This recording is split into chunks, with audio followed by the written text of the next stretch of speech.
Hello এবং নমস্কার। অবশেষে যুদ্ধের জবনিকাপাত হলো এবং জন্ম নিল প্রিম্যাচিওর বেবির মতো একটি অতি দুর্বল, হয়তোবা ক্ষণজন্মা এক শান্তি।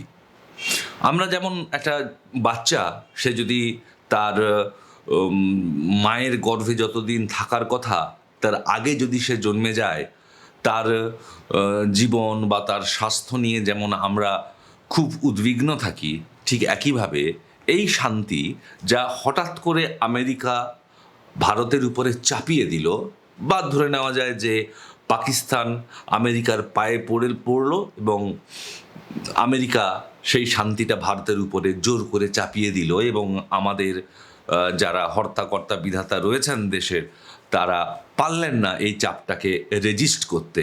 যদিও ইন্দিরা গান্ধী পেরেছিলেন বাংলাদেশ ওয়ারের সময়, অষ্টম নৌবহর যখন আমেরিকা পাঠিয়েছিল ভারত মহাসাগরে, তার ভ্রুকুটি উপেক্ষা করেও তার নিজের লক্ষ্যে অবিচল থাকতে। যাই হোক, বিতর্কে আমি যাচ্ছি না। কেন, কিসের জন্য শান্তি চুক্তি হয়েছে, আদৌ কি কিরানা হিলসে যেটা বলা হচ্ছে নিউক্লিয়ার রিয়াকশন, যে ভারতীয় ক্ষেপণাস্ত্র ব্রহ্মসের আক্রমণে ছড়িয়ে পড়ছিল, তার জন্য হয়েছে কি না, উই ডোন্ট নো। ইনফ্যাক্ট এটা পৃথিবীর কোনো দিন কেউই হয়তো জানবে না। কিন্তু প্রশ্ন হচ্ছে যে এই যে যুদ্ধটা শেষ হলো হঠাৎ করে, এবং যে শান্তি জন্মালো, যে শান্তি কতদিন থাকবে বা আদৌ থাকবে কিনা সে নিয়ে আমরা যথেষ্ট সন্দিহান। এই প্রিম্যাচিওর বেবির মতো প্রিম্যাচিওর পিস কেন বলছি? কারণ যখন এই সন্ধ্যাবেলা ভিডিওটা করছি, তখনই কিন্তু অলরেডি আবার যুদ্ধের জিকির একরকম শুরু হয়েছে। ভারত এবং পাকিস্তানের যে লাইন অফ কন্ট্রোল, সেখানে ইতিমধ্যেই গুলিগোলা চালু হয়ে গেছে। গতকাল পর্যন্ত পাকিস্তান তার মিস অ্যাডভেঞ্চার করে গেছে গাদা গাদা ড্রোন পাঠিয়ে, এবং এর পরিণামে ভারত সরকার পাকিস্তানি হাইকমিশনের এক উচ্চপদস্থ আধিকারিককে গুপ্তচর বৃত্তির দায়ে ভারত থেকে বহিষ্কার করেছে, এবং উল্লেখ্য একই কীর্তি পাকিস্তানও করেছে ভারতীয় এক দূতাবাসের এক আধিকারিককে ফেরত পাঠিয়ে। এবং একটি জাহাজ যাতে মূলত তেল আসছিল, সেটি পারাদ্বীপ বন্দরে ভেড়ার কথা ছিল, কিন্তু সেই জাহাজের 22 জনই পাকিস্তানি ক্রু। যেহেতু এই মুহূর্তে কোনো পাকিস্তানি ভারতের মাটিতে পা দিতে পারবে না, তাই তাদেরকে পারাদ্বীপ বন্দরে নগর করতে দেওয়া হয়নি। তো বোঝাই যাচ্ছে যে যতটা সহজভাবে আমরা নিচ্ছি যে শান্তি এসে গেছে, শান্তি এসে গেছে, এবারে সাদা পায়রা উড়বে, আমন কি আশা, আদপেই ওরকম ব্যাপারটা কিচ্ছু হচ্ছে না। তো যাই হোক, হলে ভালো, কিন্তু না হওয়ার সম্ভাবনাটাই হচ্ছে সব থেকে বেশি। তো যদি আমরা পুরো ব্যাপারটাকে একটা র্যাপ আপ করি, যে কি পেলাম এই পুরো ব্যাপারটাতে, বা কারা আমাদের পক্ষে ছিল, কারা আমাদের বিপক্ষে ছিল, কারা পিছন থেকে ছুরি মেরেছে, তাহলে আমরা কয়েকটা দেশের ভূমিকা আমরা দেখতে পারি। ছোটবেলায় পড়েছিলাম যে প্রকৃত বন্ধুকে বলা হচ্ছে উৎসবে ব্যসনে চৈব দুর্ভিক্ষে রাষ্ট্রবিপ্লবে রাজোদ্দারে শ্মশানেই চ য তিষ্ঠতি স্ববান্ধব। অর্থাৎ যে ব্যক্তি দুর্ভিক্ষের সময় আপনার পাশে থাকবে, কোনো রাষ্ট্রবিপ্লব তার সময় পাশে থাকবে, রাজোদ্দারে অর্থাৎ যখন আপনার কোথাও বিচার হচ্ছে সেখানেও আপনার পাশে আছে, এবং শ্মশানে শেষ যাত্রায়ও যে সঙ্গী, তিনি হচ্ছেন প্রকৃত বন্ধু। তাহলে এই ভারত পাকিস্তান যে যুদ্ধ হলো কদিনের, তো এই আনফিনিশড ওয়ারে কারা ভারতের হিরো?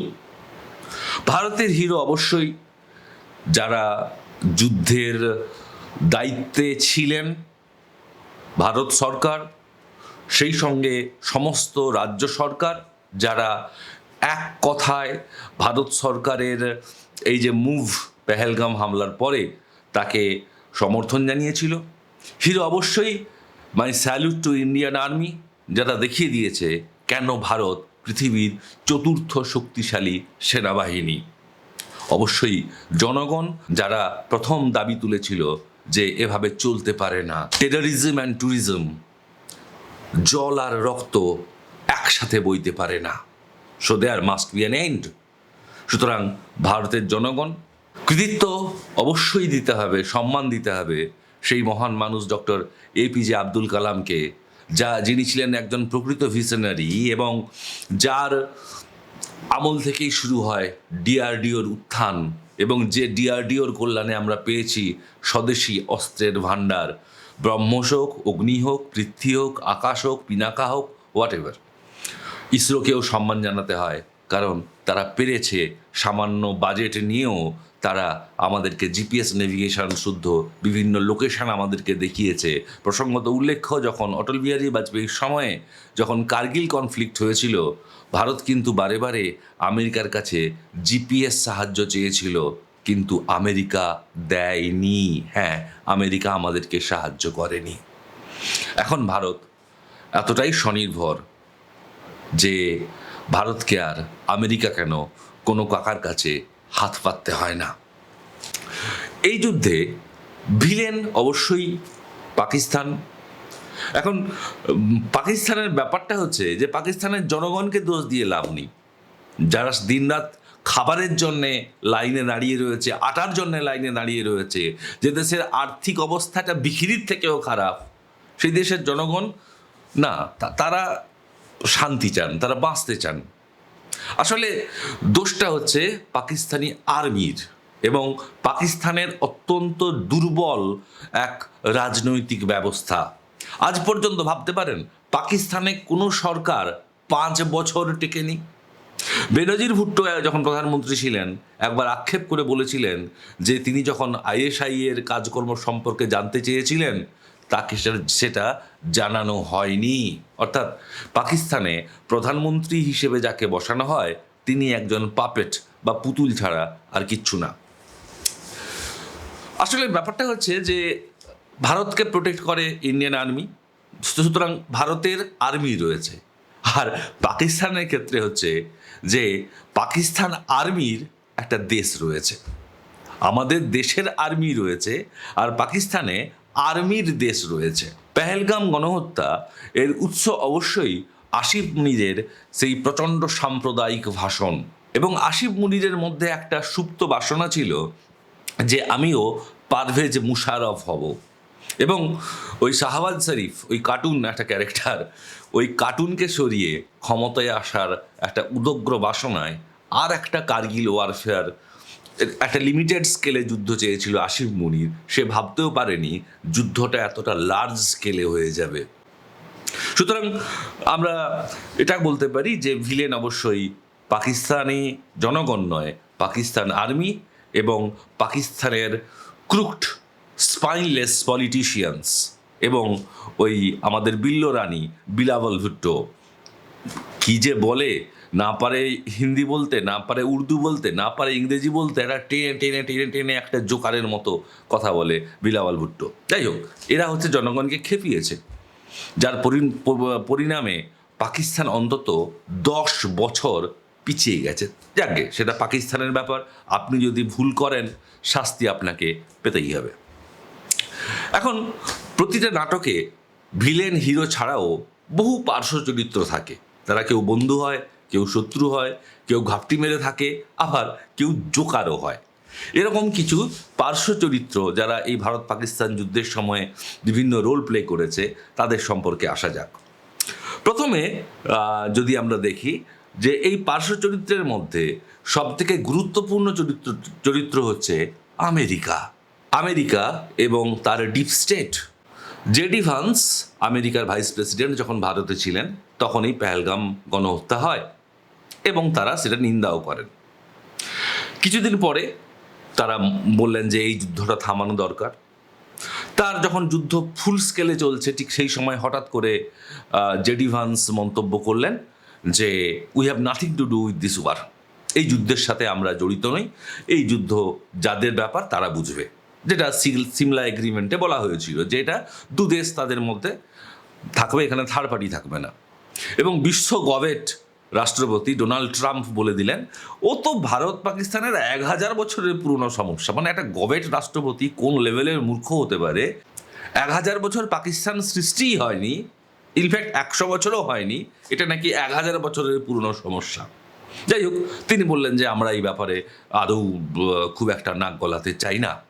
কিন্তু হঠাৎ করে সেই আমেরিকা পাল্টি খেলো এবং তড়িঘড়ি ভারত সরকার ঘোষণা করার আগে আমেরিকা ঘোষণা করে দিল 3:30 সময় যে এখন থেকে যুদ্ধ শেষ। এবং পরবর্তীকালে এই শান্তিতে নোবেল প্রত্যাশী ডোনাল্ড ট্রাম্প সে আরও টুইট করে বলছে যে আমি এই যুদ্ধ থামিয়েছি। জিও কাকা, যদি সত্যিই তাই হয়, অর্থাৎ আমেরিকার ধমকে যুদ্ধ ভারত থামিয়ে দিয়ে থাকে, সেটা আমি আগেও বলেছি লজ্জার।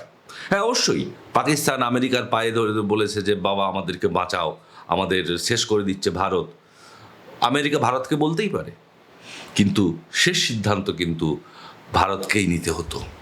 আমেরিকার এই দুঃসাহস ভারতের বরদাস্ত করা উচিত হয়নি।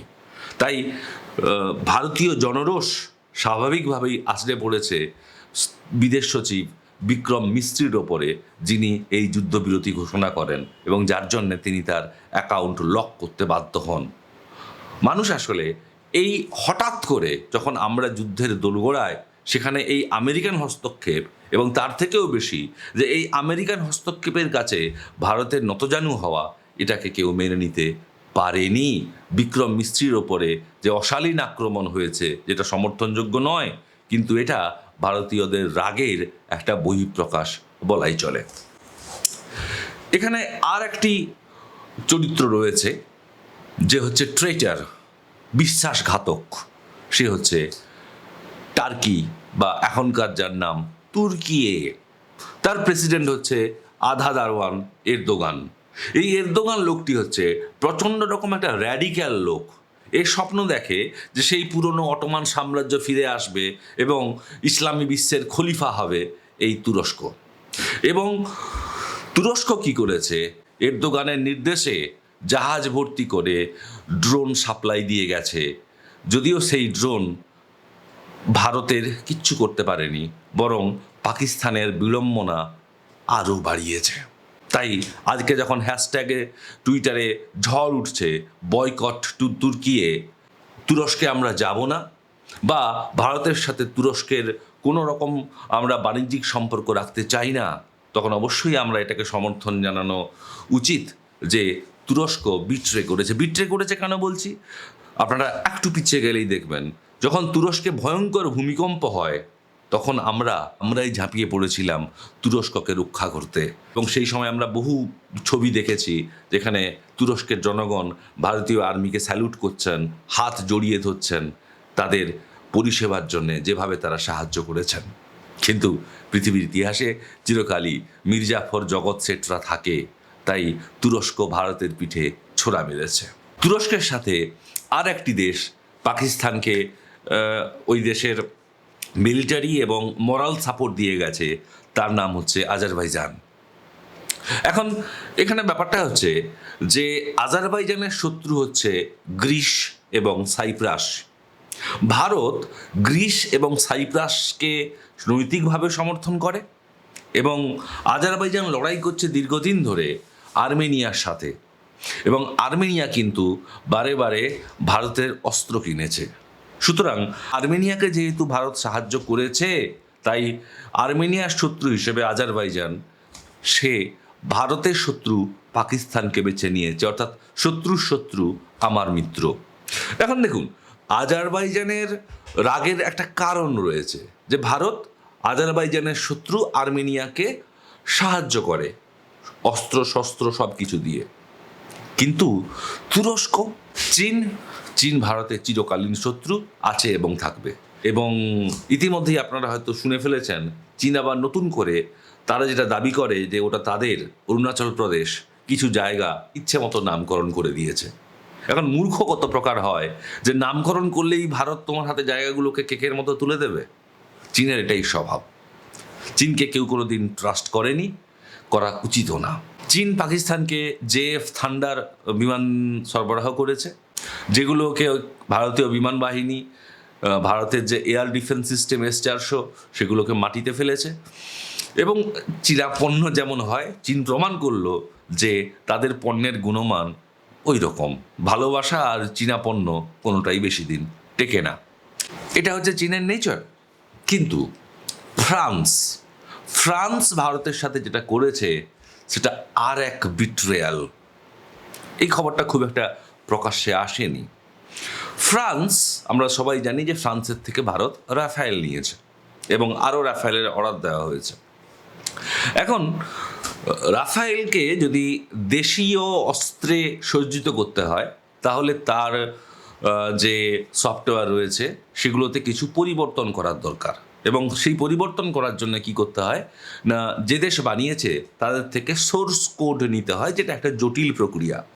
তো যখন এই ভারত ঠিক করে যে রাফায়েলকে নিয়ে রাফায়েল হবে ভারতের প্রধান বিমান বাহিনীর অস্ত্র, এবং তাতে হচ্ছে ভারত তার স্বদেশী প্রযুক্তিতে নির্মিত অগ্নি, পৃথ্বী, আকাশ, পিনাকা বা ব্রহ্মস ইংগেজ করবে, ভারত অত্যন্ত ইমার্জেন্সির সাথে ফ্রান্সের সঙ্গে যোগাযোগ করে যে আমাদেরকে সোর্স কোডটা দেওয়া হোক, এবং এখানেই কিন্তু আমাদের পিঠে ছুরি চালালো ফ্রান্স। তারা বলল না, আমরা সোর্স কোড দেব না।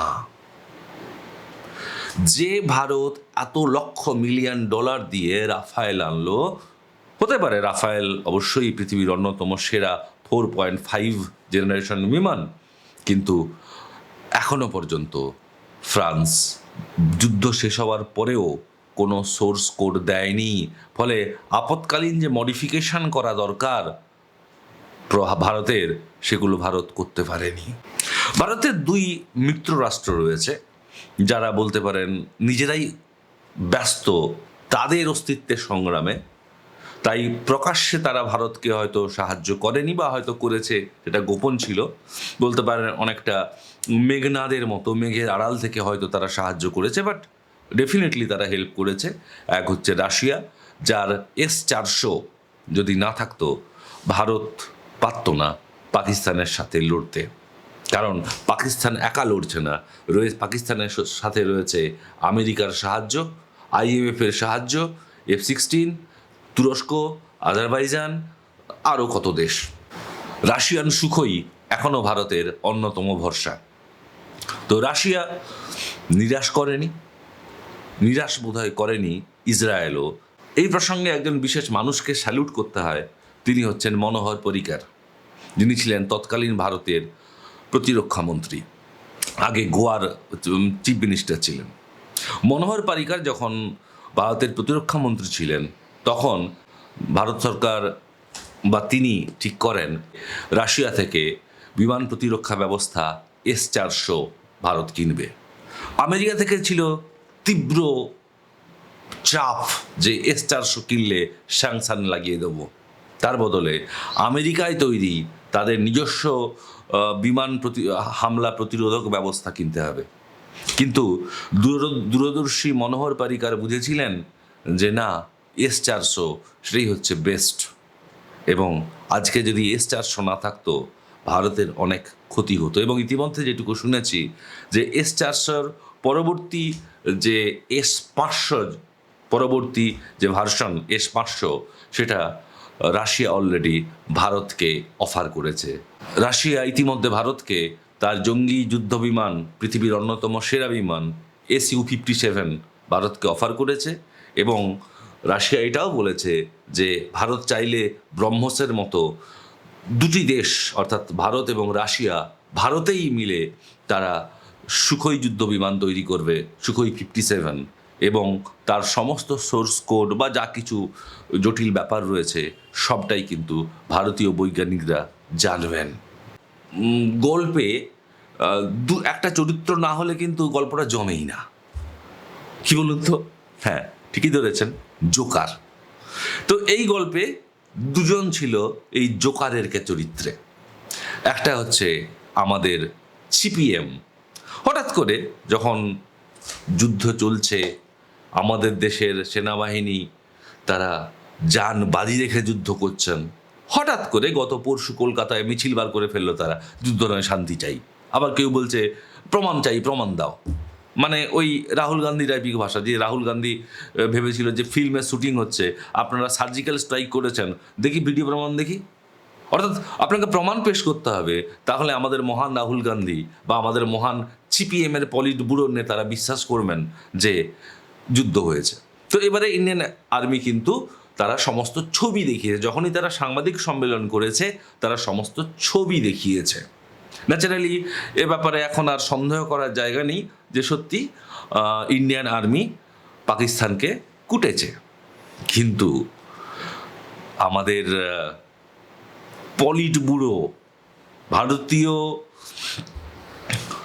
পলিট ব্যুরো মার্কসিস্ট, যারা ভারতের সব থেকে ক্ষতিকারক প্রাণী, যারা প্রথম রাজনীতি আর সাম্প্রদায়িকতাকে গুলিয়ে দেয়, সেই সিপিএম মিছিল করেছে যুদ্ধ নয় শান্তি চাই। কোথায়? যখন পেহেলগামে গণহত্যা হয়েছিল, তারও আগে কাশ্মীরে পণ্ডিতদের জেনোসাইড হয়েছিল, উরি হয়েছিল, পুলওয়ামা হয়েছিল, তখন কিন্তু এই সিপিএমের ধ্বজাধারীদেরকে রাস্তায় নামতে দেখা যায়নি।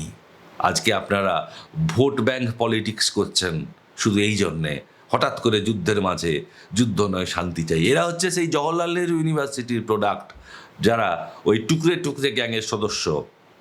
এদেরই প্রোডাক্ট ছিল একটা ওই কানহাইয়া কুমার, যে গান গাইতো আজাদি চাহিয়ে বলে, কত বছরে তার পিএইচডি আদৌ শেষ হয়েছে কিনা উপরওয়ালা জানে। তারপরে যখন দেখলো ঠিক যে সিপিএমের ভবিষ্যৎ উজ্জ্বল নয়, সে ঝাঁপ মারলো, এখন কংগ্রেসের নেতা হয়ে গেছে। এরা হচ্ছে সেই কানাইয়া কুমারের অবৈধ সন্তানের মতো। আর একটা জোগাড় হচ্ছে, হ্যাঁ, আমাদের পাশের দেশ কাংলুদেশ। বাংলাদেশ কি করে ভুলতে পারে যে এই পাকিস্তান তাদের ৭০,০০০ লোকের গণহত্যা করেছিল, বুদ্ধিজীবীদের ধরে ধরে খুন করেছিল, মা বোনেদের অসম্মান সম্ভ্রমহানি করেছিল। তারা হঠাৎ করে গুজবের পর গুজব, পাকিস্তানি নিউজ চ্যানেলগুলো সত্যি বলছি কোনো লেভেল নেই। এটা নিয়ে আমি আরেকটা ভিডিও বানাবো। কখনো বলছে 5টা বন্দর, 5টা বিমানকে ভূপাতিত করা হয়েছে, কখনো 7টা, কখনো 10টা। ভাই, কোথা থেকে তোরা ইনফরমেশন পাস? কোন গাঁজাখোর সাংবাদিক রয়েছে? আবার একটা বাংলাদেশি নিউজ চ্যানেল বলছে যে ভারতের বিহারের সমুদ্র বন্দর ধ্বংস। ভাই, গাঁজাটা কম খাস। বিহারে কোনো সমুদ্র বন্দর নেই, বিহারের সাথে সমুদ্রের কোনো সম্পর্ক নেই। এই হচ্ছে বাংলাদেশের দালাল পাকিস্তানি। এই ভিডিও যখন করছি, আবার ওই মহা হাড়বজ্জাত সুদখোর ইউনুস সে আবারও প্রসঙ্গ তুলেছে 7 সিস্টার্স। আরে ভাই, তোরা নিজে বাঁচ। 7 সিস্টার কেন? আসাম যদি তোর ভিতর ঢুকে আসে, তো তোদের হ্যান্ডিক্যাপ্টের মতো আসাম রাইফেল যদি তোদের ভিতরে ঢুকে যায়, তোরা নিজেরা বাঁচতে পারবি না। আবার বড় বড় কথা মুখে। আজকে আদানি যদি পাওয়ারটা কাট করে দেয়, তোদের সমস্ত যা কিছু রয়েছে সব শেষ হয়ে যাবে। এমনি তো দেশের যে ইন্ডাস্ট্রি, একটাই ইন্ডাস্ট্রি মূলত ছিল, যে সেটা হচ্ছে বস্ত্রশিল্প, সেটা তো ধ্বংস হয়ে গেছে প্রায়। বাংলাদেশেরও একটা ট্রিটমেন্টের দরকার, একটা কাউন্সেলিং দরকার, যে সব কিছুর একটা লিমিট রয়েছে। বাংলাদেশ আর্মির যে ওই পরিচালক, ওর নামটা হচ্ছে ওয়াকারুজ্জামান, ওকে দেখলেই কেমন একটা বেশি আমুল বেবির মতো মনে হয়। তোদের বাপ পাকিস্তান যেখানে টিকতে পারে না, তোরা কি ভরসা করিস যে চারদিক থেকে ভারত যাকে ঘিরে রয়েছে, ওই ফেনী করিডোরটা কেটে দিলে চট্টগ্রাম আলাদা হয়ে যাবে? তোরা আরাকান আর্মির বিরুদ্ধে লড়তে পারিস না, একটা জঙ্গি গোষ্ঠীর বিরুদ্ধে তোরা লড়তে পারিস না। খবর নে যে তোর চট্টগ্রামের ভেতরে 10 কিলোমিটার ভেতরে আরাকান আর্মি ঢুকে বসে আছে। তোরা আবার বাতেলা করিস ভারতের বিরুদ্ধে বড় বড়। আরে ভাই, ভারত লাগবে না। ওই 7 সিস্টার্সের একটা সিস্টারই হচ্ছে তোদেরকে ওই এরকম হাততালি কারা দেয়? এক মচ্ছর এক আদমিকে হিজড়া বানা দেতা হ্যায়। তোরা সেই হিজড়া করে দেবে তোদেরকে।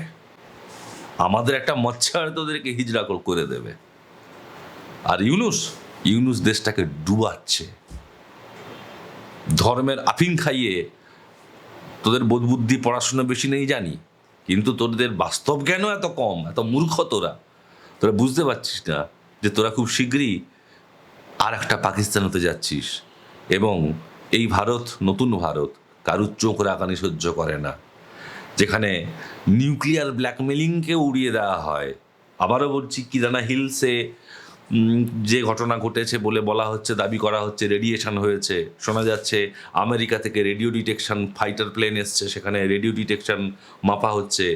আপনার মিশর থেকে বোরন নিয়ে আসা হয়েছে, যে বোরন নাকি তেজস্ক্রিয়তা কমায়। তো সেই নিউক্লিয়ার অস্ত্রকে পাত্তা দেয়নি তোরা কোন হরিদাস পালে? বাংলাদেশ এখনো সমঝে যা। এখনো তোরা কি করে আশা করিস যে যে দেশ তোদেরকে জন্ম দিয়েছে, বাপই দেয় তাই, ছোট থাক, যেমন তোর আয়তন, যেমন তোর কোয়ালিটি, সেরকমই থাক। 80-র দশকের বিমান আর ট্রেনগুলোকে দেখলে মনে হয় গরুর গাড়ি। বেশি উচ্চাসা সবসময় ভালো না। নিজের একটা কথা আছে হিন্দিতে, অওকাত, নিজের অওকাতের মধ্যে থাকিস। এবং তোরা যেভাবে ভারতের প্রতি বিষোদ্গার করেছিস, যেভাবে পাকিস্তানকে খুল্লম খুল্লা সাপোর্ট করেছিস, সাপোর্ট করতেই পারিস। ভারতের ক্ষতি করার চেষ্টা করেছিস বারবার, 7 সিস্টারের প্রসঙ্গ তুলে। ইন্ডিয়ান গভর্নমেন্ট তোদেরকে ঠিকঠাক পেমেন্ট দেবে। Give the devil his due. তোরা শয়তানের দেশ, তোদের শয়তানদেরকে প্রাপ্য মিটিয়ে দেওয়া হবে। অপেক্ষা কর শুধু। চিকেন স্নেক, তোদের ক্ষমতা আছে ওখানে, হাসিমারা রয়েছে, আরও না জানি কত কিছু রয়েছে। হাসিমারার ওখানে এয়ারফোর্স স্টেশন রয়েছে, তোরা বাঁচতে পারবি? তোরা আবার বলে বেড়াচ্ছিস, মানে লোক কত জোকার হতে পারে, আমরা হচ্ছি গার্ডিয়ান অফ দ্য বে অফ বেঙ্গল। আরে ভাই, ইন্ডিয়ান যে করমণ্ডল উপকূল রয়েছে, তারা তোদের ধারণা আছে যে ভারত দেশটা কত বড়, করমণ্ডল উপকূল কত বড়, আর তোদের ওই সুন্দরবনের কাছে ওই বাংলাদেশের সীমান্ত কতটুকু? তোদের ওই সুন্দরবনের কাছে বাংলাদেশ লাগোয়া বে অফ বেঙ্গলের সীমান্ত কতটুকু? তো এটা মূর্খের দোষ আর কি, এটা করে লাভ নেই। অ্যাকচুয়ালি বাংলাদেশে ওই ছাত্রদের অভ্যুত্থান, ওসব বাজে কথা, সবটাই হয়েছিল আমেরিকান ডিপ স্টেটের প্রত্যক্ষ মদতে। এবং মোহাম্মদ ইউনূস হচ্ছে হিলারি ক্লিন্টন ফাউন্ডেশনের প্রোডাক্ট। হিলারি ক্লিন্টন ফাউন্ডেশনকে হাতে পায়ে ধরে নোবেল প্রাইজ বাগায়, এবং এই Hillary Clinton foundation, George Soros বাহিনী, মানে আমেরিকান ডিপ স্টেট, তারা তাকে সেখানে প্ল্যান্ট করে। জানি কথাগুলো অনেকের খারাপ লাগতে পারে। বাংলাদেশ, তোদের সেন্ট মার্টিন দ্বীপটা আছে তো নাকি? তাড়াতাড়ি সেন্ট মার্টিন দ্বীপ, যারা সেন্ট মার্টিন দ্বীপ দেখেননি, একটু বাংলাদেশিদের বলছি, একটু ঘুরে আসুন, কারণ অলরেডি সেখানে বিভিন্ন দেশের চোখ পড়েছে। আমেরিকা সেখানে তাদের ঘাঁটি বানাতে চায়, আবার চীনকে আপনারা ডেকে আনছেন। শত্রুর জন্যে কেউ দ্বার খুলে দেয়, আসো, এটা মূর্খ বাংলাদেশিরাই পারে। আমরা ভীষণ মজা পাই। যে ফেক নিউজ যে পরিমাণে তারা ছড়িয়েছে, এবং সেই ফেক নিউজ নিয়ে সাধারণ বাংলাদেশিরা যে উৎসব করেছে, তাতে শুধু আমরা মজা পেয়েছি। বাংলাদেশ মানেই, আপনারা জানেন, বাংলাদেশ মানেই বিনোদন। সুতরাং যুদ্ধ আমরা কেউ চাই না, কিন্তু আমরা অবশ্যই চাই যে বাংলাদেশ এরকমই মূর্খ অশিক্ষিত থাকুক, কারণ জীবনে একাধটু বিনোদনেরও প্রয়োজন রয়েছে। চেষ্টা করব বন্ধুরা। শেষে এই কথা বলতে চাই যে আমাকে অনেকে ব্যক্তিগতভাবে অনুরোধ করেছেন আগের ভিডিওটা আপলোড করার পরে বা তারও আগে, যে এত দেরিতে বা এত কম ভিডিও আসে কেন। আসলে ভিডিও করাটা আমার পেশা নয়, এটা আমার শখ। তবে চেষ্টা করব মোটামুটি রেগুলার ওয়েতে কোনো না কোনো বিষয় নিয়ে আপনাদের সামনে ভিডিও নিয়ে আসতে। পাশে থাকবেন, ভালো থাকবেন, সুস্থ থাকুন। জয় হিন্দ।